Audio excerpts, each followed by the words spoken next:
Jadi kemarin tuh lumayan sih. Jadi kita coba bikin kita coba bikin proper yang setiap minggu berapa kali ya? Seminggu sekali dulu lah kita lihat lah. Jadi tujuannya Iya. cuma kita mau lihat nih edukasi ke sini kan. Karena gue lihat ada banyak banget channel-channel apa namanya Telegram tetangga tuh cukup rame gitu. Kok kenapa Mhm. ini kripto sekarang rame-rame kan? Iya. Sebenarnya Malah sih, ngomongin kesehatan kan? iya, kalau kalau gue lihat sih, cuman butuh lebih konsisten aja sih. Ya, gue juga setuju. Kayaknya memang butuh konsisten sih, ya kan. Karena Jadi kemarin, kayak kayak gue nge-build audiens untuk webinar di company tempat gue kerja, sama juga dulu atau awal-awal karena nggak konsisten jadwalnya, sama sepi sepi banget. Tapi begitu kita buat konsisten, udah lama-lama nge-build. Jadi akhirnya minimal istilahnya setiap sesi itu ada 50, 70, kadang-kadang 100 gitu.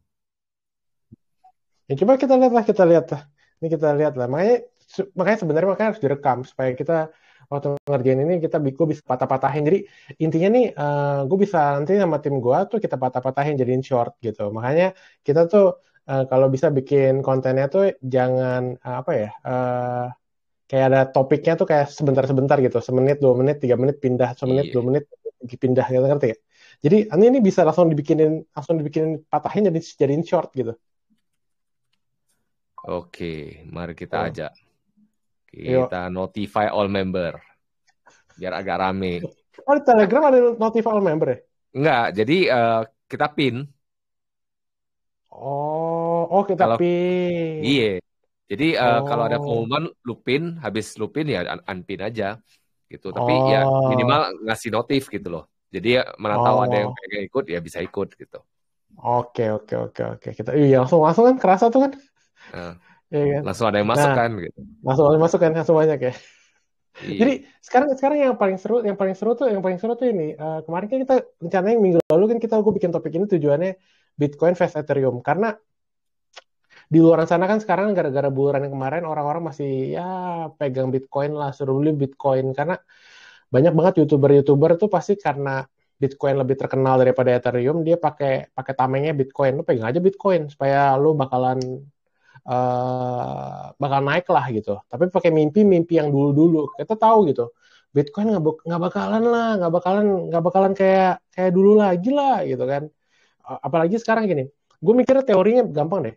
Sekarang Ethereum aja, Bitcoin aja sekarang udah ETF di Amerika. Lu mau lu mau dengerin berita apa lagi gitu? Lu mau dengerin berita apa lagi? ETF bisa di atas ETF gitu. Amerika gitu, ganti ganti pembayarannya, ganti ke Bitcoin gitu. Iya Mana sih mungkin berat kan? sih. Jadi sekarang menurut gua tuh ya sekarang tuh udah nggak ada, udah udah nggak bisa. Kalau kemarin kan jadi gini, kenapa lu ETF menyebabkan naik? Alasannya karena institusi jadi bakalan aman, bisa pegang Bitcoin. Jadi karena institusi yang pegang fund paling gede, misalkan fund-fund gede, dia akan lewat ETF untuk beli Bitcoin, ya kan? Nah, Hmm. abis di atas ETF, apalagi? Oh, ya paling government pegang Bitcoin. Kayak misalkan El Salvador, ngerti kan? Hmm. Hmm. Ya kan? Ta- Tapi Tapi ya tapi bercerita soal government pegang Bitcoin atau ganti sistem keuangannya kayak El Salvador nih juga jadi perdebatan sih. Maksudnya pertanyaannya kan memang governmentnya mau ngarah ke sana, tapi yang orang yang di bawah-bawahnya ini bisa nggak gitu loh. Kan yang sekarang lagi dihadapi El Salvador itu gitu loh. Cuman hmm, bagusnya sih karena governmentnya langsung oke kita mining gitu. Jadi ya bisa di offset kan kan waktu turun gitu. hmm. Iya, tapi maksudnya gue sekarang kan intinya lu harus ada justifikasi kalau mau Bitcoin mau naik lagi gitu ya kan. Sekarang kan cuma Betul supply betul. and demand doang gitu, Hmm, ya kan. hmm. Nah, dulu orang-orang yang taruh misalkan waktu zamannya Pizza Day yang awal-awal orang pada beli Bitcoin kan ya orang nggak tahu buat apa lah, ya udahlah kayak meme coin lah tahun tahun 2011 2012 ya kan. Hmm. Nah, eh ya udah tuh lo turu lu lu angkat tangan aja, lu masuk ke sini kalau lu berani ngomong nggak ke sini, bisa nggak sih dia kita Ada kasih bisa bisa bisa sih, bisa bisa bisa allow kan to nih speak. nih lu. Nah, lo tuh Udah speak deh tuh, lu ngomong deh tuh kalau lu berani ngomong di sini. Nah, kalau lu nggak setuju lu ngomong di sini asik. ya kan. Nah, Nice. Sedap. nice. Kayak gini Nah, dong. Wih. gimana? Kabar teman-teman. Boleh nama nickname lu apa nih panggilannya nih? Tururu. Tururu. Tururu. Oke. Tururu nih sekarang Tadi lu bilang tadi, kata kalau lu bilang tadi ETF atau kalau apa, sebenarnya paling gampang itu sebenarnya cuma simple. Kalau misalnya reserve dari sebuah negara atau apapun itulah, bank lah, misalnya let's say bank lah ya. Misalnya lo tadi pegang 100 Bitcoin lah, biar kita hitungnya gampang. Sekarang kan bolehnya cuma 2%. Buat lo pakai itu jadi dana yang dipakai sama institusi tersebut. Misalnya punya 100, lo boleh cuma pakai 2 Bitcoin tuh berarti. Nah, tapi kalau misalnya tiba-tiba dari BIS nih bilang, oke, lo nggak boleh. Apa lo boleh sekarang lebih dari 2, lo boleh 5%, lo boleh 10%, lo boleh 20%. Jadi lo boleh pakai 20 Bitcoin dari 100 tadi yang lo punya untuk dijadiin spending lo. Itu pasti naiknya gila-gilaan. sorry, maksudnya spending tuh, maksudnya jadi Gini, kalau kolateral. lo sekarang, misalnya gue punya, nih gue kasih lo duitnya ya. Misalnya gue kasih lo 100.000. Terus gue cuma bilang sama lo cuma boleh pakai 2.000 perak. Oke? Lo kan pasti mikir kan, terus 98 lagi gue apain? Gue nggak bisa akuin ini punya gue. Tapi kalau lo bilangnya, gue bilang sekarang nanti tiba-tiba, gue sebagai misalnya negara ya, gue bilang, oke 20% lo boleh pakai deh 20.000. Lo bakal seneng dong, asik gue punya 20.000 yang bisa gue pakai nih, buat expense macam-macam. Mau itu buat infrastruktur kayak, buat bayar utang kayak, serah deh. Itu yang sebenarnya ditunggu-tunggu sama semua negara. Jadi maksudnya kolateral kan? Jadi bisa Bitcoin lo dipakai kolateral bisa. kan?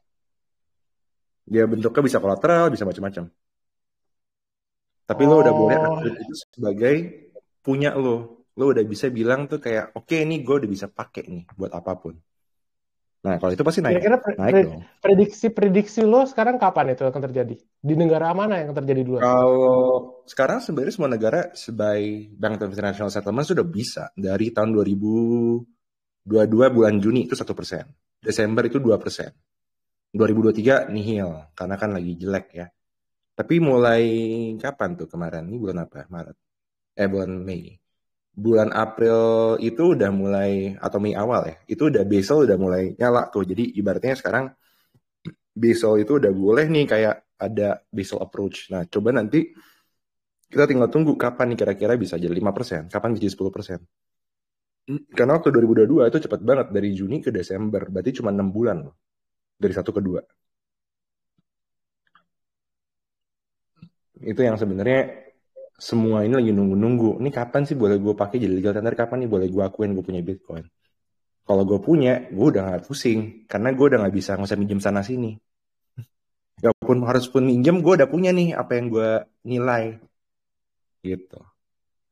Jadi maksudnya lo jadi inti kalau gue nggak salah nangkep ya, jadi Bitcoin itu diakuin sebagai kayak aset yang lo bisa lo jaminkan ke dalam bank yang lo bisa pakai sebagai kolateral kan maksudnya. Jadi dia boleh akuin itu punya dia punya gitu.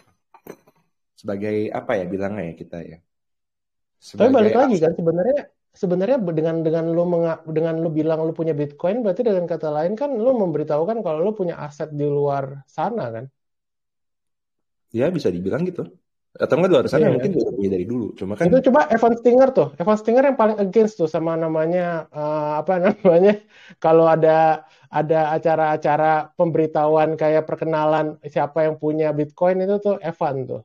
kalau punya Bitcoin Tapi itu thank you. Tuh Ruru nih informasinya deh.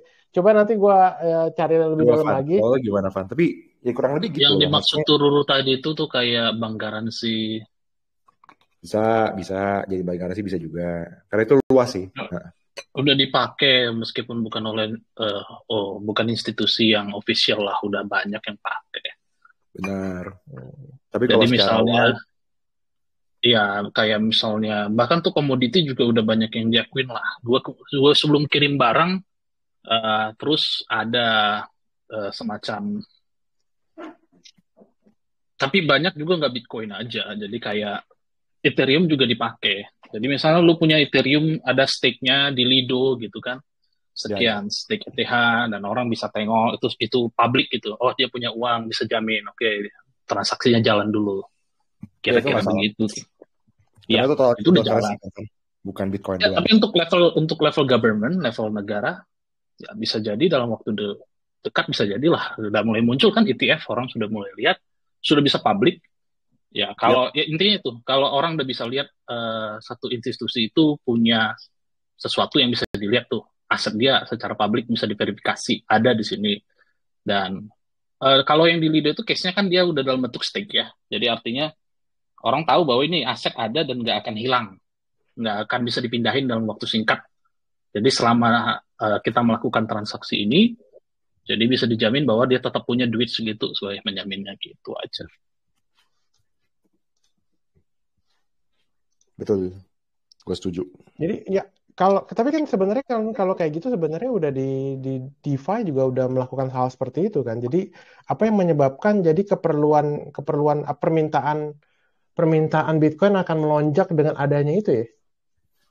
Kayak gini aja sih. Misalnya, contoh paling simpel deh.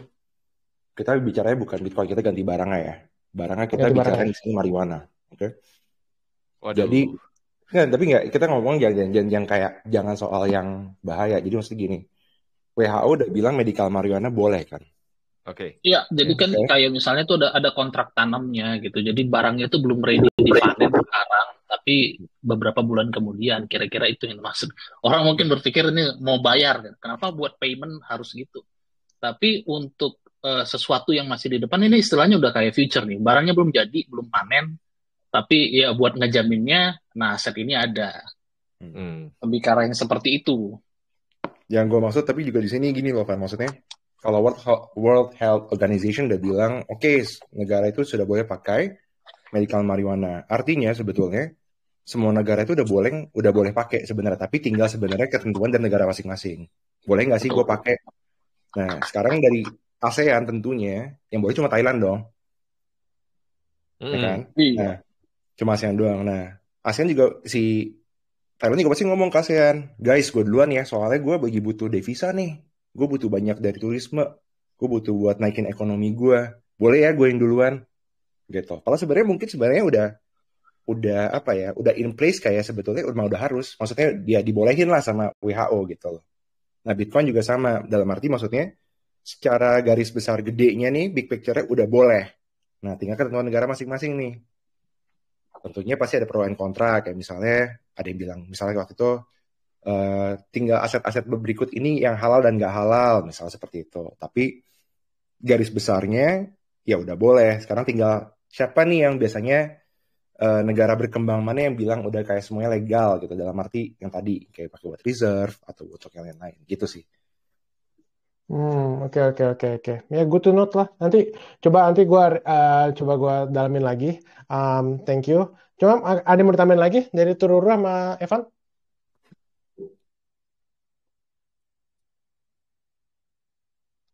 Nggak ada ya? Oke. Nggak ada sih.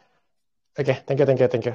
Jadi ya balik lagi kalau dari gua intinya kan balik lagi ke topik kita, tujuannya kita mau Bitcoin atau Ethereum kan ya.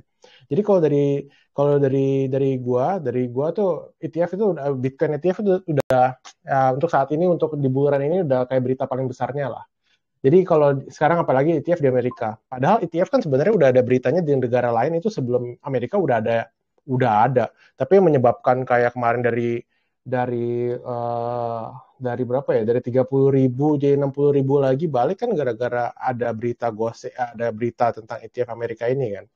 Nah, jadi sekarang untuk di bulan ini paling naik ya berapa sih ya kan?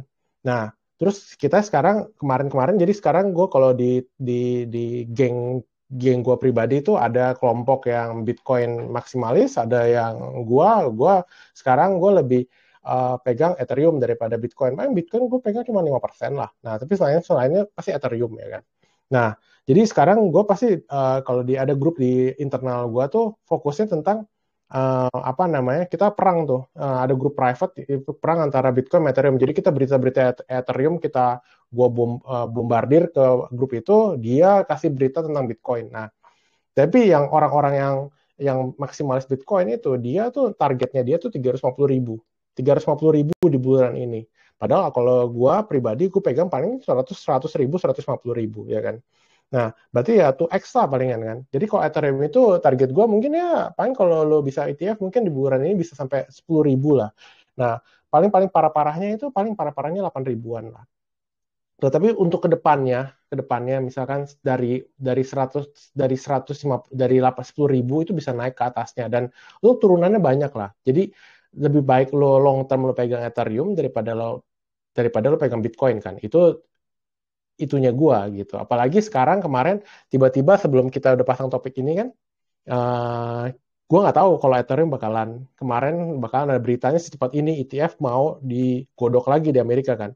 Tiba-tiba dari berapa ya? Dari 3.100 ke 3.700. Nah itu langsung orang-orang pada kontak kan. Lu beli Ethereum sekarang. Ya lu udah telat lah beli Ethereum sekarang, mau beli aja gitu kan. Nah jadi kalau dari kacamata gue against sekarang sama Bitcoin. Jadi kalau ada orang yang berani ini Bitcoin, ya debat aja sama gue gitu. Tapi kalau sama dari gue sih, gue akan bilang lu pegang Ethereum. Lebih baik lu pegang, kalau dari gue ya, lebih baik lu pegang Ethereum, atau satu lagi apa ya? Satu lagi tuh kalau nggak salah, bukan Base. Arbitrum lumayan lah, cuman ya nggak tahu lah. Tapi kalau gue sekarang pribadi gue pegang BGB.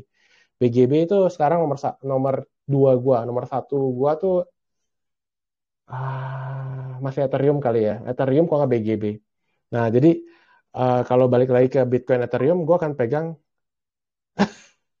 ya boleh aja ton, tapi kan ton udah naik lagi, udah naik kan, ya kan. Jadi kalau dari gue pegangnya pasti nomor 1 tuh BGB sama Ethereum. Kedua ya yang lain-lain lah, yang nanti didiskusiin di topik-topik berikutnya. Bitcoin tuh list favorite lah, di paling bawah gue Bitcoin. Jadi sekarang kalau ada orang yang pegang Bitcoin dan lo yakin bisa 350.000, ya lo ngomong sama gue lah, tunjukin buktinya apa bisa 350.000. Gitu. Gimana kalau lo, Chris? Kalau gue sih, gue juga tipe yang lebih pesimis sih. Bitcoin kalau menurut gue dari harga sekarang, kalau bisa 3x aja gue udah happy banget gitu loh. Maksudnya gue juga nggak yang tipe sampai mikir, oh Bitcoin 300.000, 500.000, 700.000. Gue sih nggak ngelihat sampai ke sana ya. Gue malah ya 3x itu udah hebat banget gitu. Gue cenderung lebih konservatif untuk Bitcoin kali ini. Karena bisa dibilang apa ya, the best time to buy-nya itu udah lewat gitu loh. Ya bukan berarti sekarang beli nggak bisa naik, masih bisa aja, tapi juga udah lebih terbatas lah.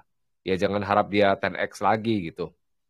Karena kalau dilihat dari historical condition-nya itu udah beda banget gitu loh. Udah apa namanya? Udah lebih kecil dia punya growth rata-rata. Tapi kalau ada orang-orang nanya sekarang, ada orang baru terus dia nanya, katakanlah beli Bitcoin atau Ethereum, lu pasti bilangnya suruh beli apa? Maksudnya lu kalau gue beli kripto nih, gue beli Bitcoin atau yang lain, lu ngomong kayak gimana? Gue masih akan cenderung gini. Kalau misalnya dia milih untuk DCA, gue malah ngepick ke ETH daripada Bitcoin. DCA, ya DCA. Kalau DCA, gue cenderung ke Ethereum gitu loh, Ether. Karena secara historis Ether itu ngasih return untuk DCA itu lebih bagus. Tapi untuk manage risiko sama ekspektasi orang, gue malah mix and match gitu loh. Jadi ya balik lagi, seberapa gede risk yang bisa lu ambil gitu loh. Karena kalau ETH ketika bear market itu dalamnya dalam banget. Lebih dalam daripada BTC gitu loh. Kayak misalnya kemarin kita lihat bear market. Ya ini dia kan turunnya 4.800-an ke 880. Berapa persen nih? 80 ya? 82, hampir 82. Kalau Bitcoin harusnya sih nggak jauh-jauh banget sih, 70-an gitu. 70-an gitu. Cuman entah kenapa orang-orang cenderung lebih terkejut sama ETH gitu loh. Terutama yang dari cycle sebelumnya lagi gitu loh, yang dari 2017. Karena 2017 itu hancurnya kayak hancur banget ETH. Kan dari 1.400-an ke 80. Itu orang-orang udah mikir, wah ini ETH udah habis nih, udah nggak ada lagi nih. Ternyata balik Iya lagi. waktu itu kan. Tapi kalau sekarang Iya. kan ya sebenarnya kemarin juga ETH kan gara-gara lu tahu kan kasusnya FTX dan kawan-kawan ya kan. Bitcoin juga gara-gara Luna kan waktu itu kan dihajar habis kan. Ada beberapa sih kalau yang cycle sebelumnya. Ya Luna sih salah satu katalis yang paling dalam lah. Tapi Iya. FTX juga gak kalah gitu loh. Karena FTX istilahnya jadi tarikan terakhirnya kan. Yang Luna kemarin di sini, kemudian FTX di sini gitu.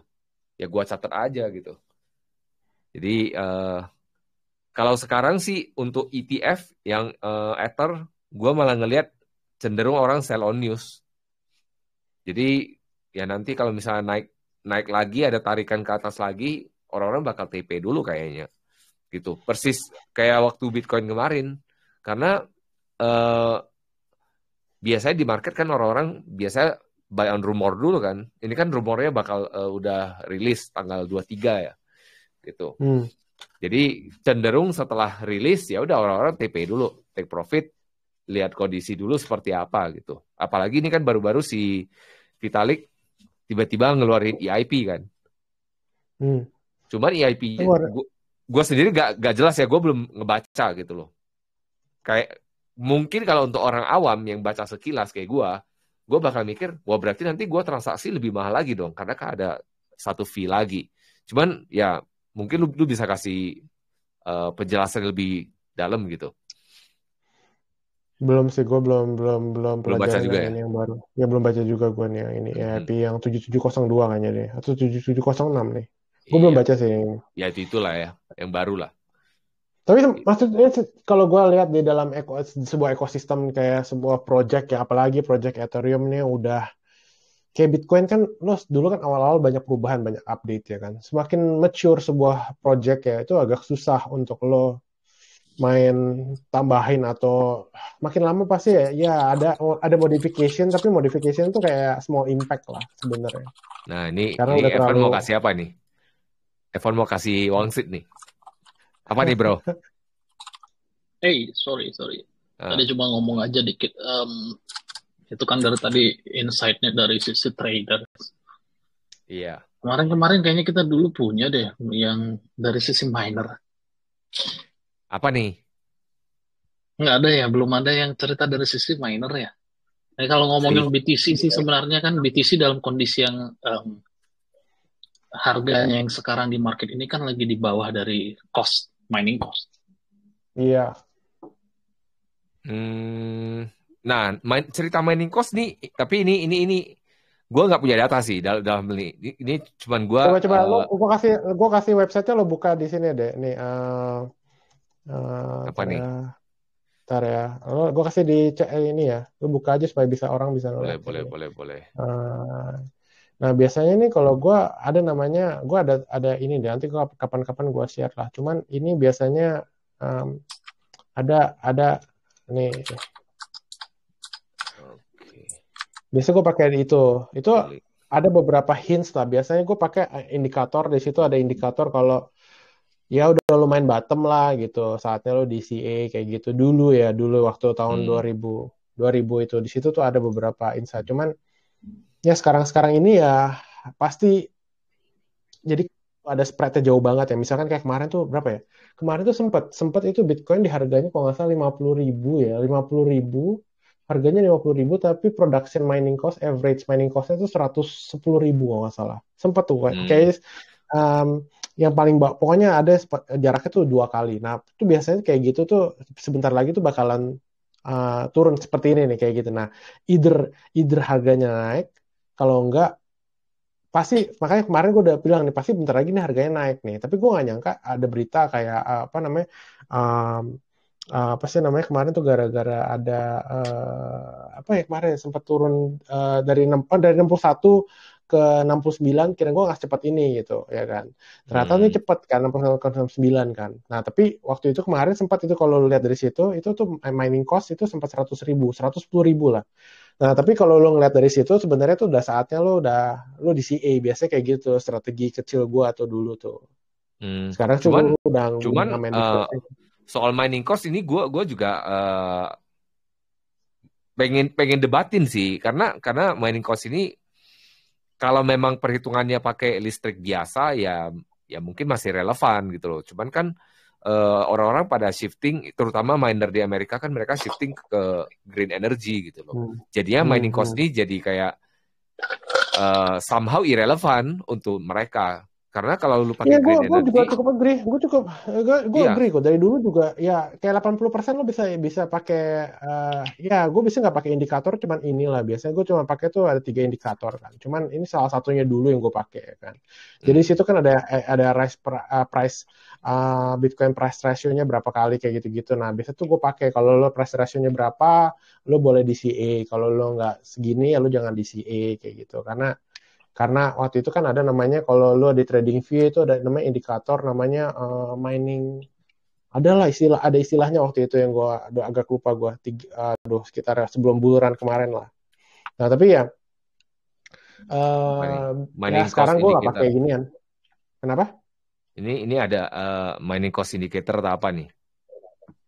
Ya ini mining cost indicator. Ini mining di indikator atau kuliah TradingView gue tuh ada, ntar ya. Namanya tuh bentar ya. Ada itu rada bener loh, apa namanya, udah di backtest lumayan bagus sih. Kalau dulu ya gue buat beli BTC tuh pakai namanya, aduh bentar ya.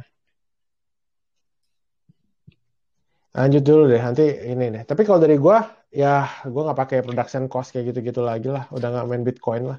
Sekarang Bitcoin menurut gue udah supply and demand aja lah. Udah kalau lo sekarang bulannya di angka berapa, gue lihat long termnya, oke ini kira-kira 150.000 maksimumnya, ya udah. Gue tahu di situ dong, ya kan. Makanya sekarang kalau lo mau main yang cukup beresiko tapi chance-nya profitnya lebih tinggi, ya main aja di Solana. Mimanya Solana deh tuh. Nah, kalau gue sih masih balik ke sini lagi sih. Gue tetap balik ke sini. Gue tetap biasanya gue patokannya gue lihat in out exchange. Habis itu gue lihat ETF in out. Habis itu gue biasanya cek long term holder ini ngapain. Sama ini long term sama short term holder. Gitu. Habis itu ya gue cek lagi, miner gue hampir gak pernah pakai sih. Cuman gue biarin sana. Dulu gue tuh gue waktu itu sempat pakai punyanya Willy Woo, tau nggak? Yang dia dulu gue pakai tuh kayak beberapa chartnya kayak yang untuk nentuin. Jadi gue cuma pakai dari dulu tuh cuman indikator. Jadi dia punya 10 indikator. Jadi kalau ada 5 indikator dari 10 indikator itu yang menyatakan ini udah peak ya, saatnya lo sell semua, all out gitu. Kayak lo keluar semua atau masuk in gitu. Jadi lo pernah dengar lah ada Puel indikator kayak gitu-gitu. Nah itu gue pakai gituan. Ya kan, yang Puel indikator. Terus nah ya gue pakai gituan biasanya untuk nemuin topnya. Kalau dulu zamannya belum ada yang banyak kan, dulu masih ICO. Tapi kalau sekarang kalau gue ngeliat ya, kalau lo udah mau sekarang mah taruh aja di Ethereum lah gitu. Habis itu gue biasa habis cek yang tadi, gue ngecek lagi stablecoin kondisinya kayak gimana. Nah, kalau stablecoinnya nambah, ya itu yang mana ada beritanya hari ini atau kemarin kan nambah 1 billion lagi kan USDT minting. Iya, tapi kalau nggak masuk ke exchange juga nggak